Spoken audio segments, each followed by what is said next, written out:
Welcome to Canada, when it can go from 30 degrees down to 4 degrees in a span of a week. One thing about heart rate training, wait for the fall. Wait till it cools down because you'll be able to run faster without running faster. Anyways, let's get on with today's video. It's quite fascinating how when the temperature cools, your heart rate goes down and your pace increases. It's actually quite fascinating and it's very cool to see. So I want to show you what this year kind of looked like with all the different types of temperatures using the Maffetone method or using zone 2, whatever it is that you want to call it. I want to share with you kind of like some of the results that I saw throughout the year so far, and not to be frustrated, not to be down on yourself. We all have a day one. It has to start somewhere. When I resumed my running in January, I had 4 goals I wanted to achieve by October. The first was to be able to run without having to walk. The second was to lose 25 pounds.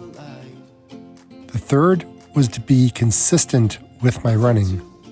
And the last was to regain the feeling I had back in October of 2020, just before I ran my first ultra marathon. Yeah, I know, that was 3 years ago. The plan was to use the Kevarvan method, the Maffetone method, 80-20, and I needed to change my eating and sleeping habits. Heart rate training was the center of exactly everything I was about to do. I had a long way to go since I weighed 238 pounds. Yep, it all came back. I felt crappy, very depressed, and very agitated. I hid it a lot from people, and I did my best to be happy and not show it in my videos. But I was having a mental breakdown that I needed to get under control. Over the months, as winter changed to spring and then summer, I felt something that I hadn't felt in a very, very long time.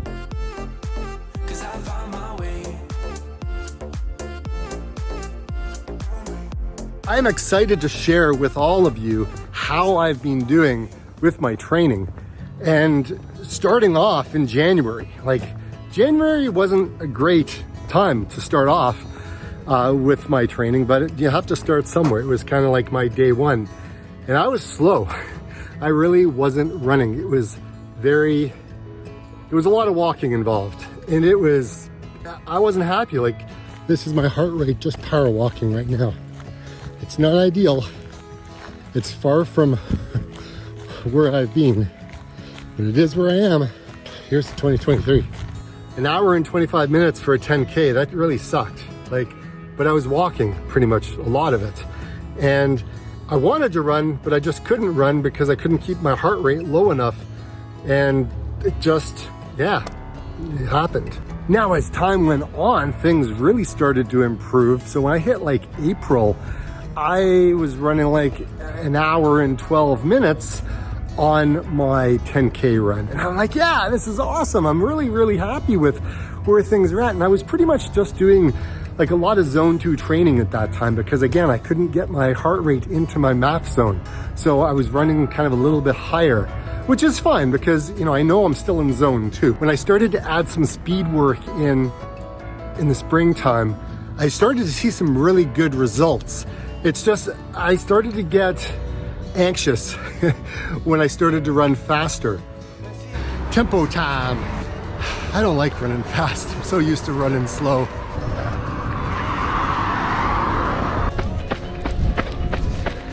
All right, 160 beats a minute. Let's see how this goes. And I just kind of quit after about, about 6 weeks or whatever. I just kind of said, you know what? I just want to run slow, but I did see results when I sped up and when I started to really max my heart out. That was a good thing. It felt great, but I like the longer runs.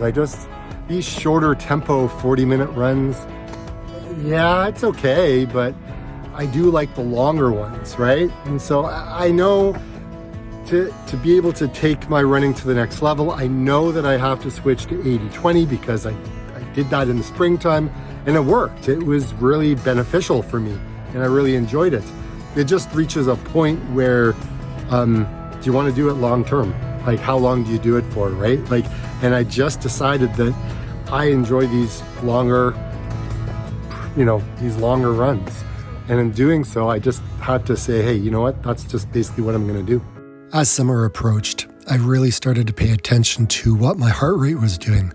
I knew all about cardiac drift, and in the wintertime, it really didn't make much of a difference. But however, in the summertime, it really did get warm and it did affect my heart rate because the hotter it is, the more it takes your body to cool down. So it was quite nice to see the fall arrive because I'm starting to see some really great results now that the fall is here.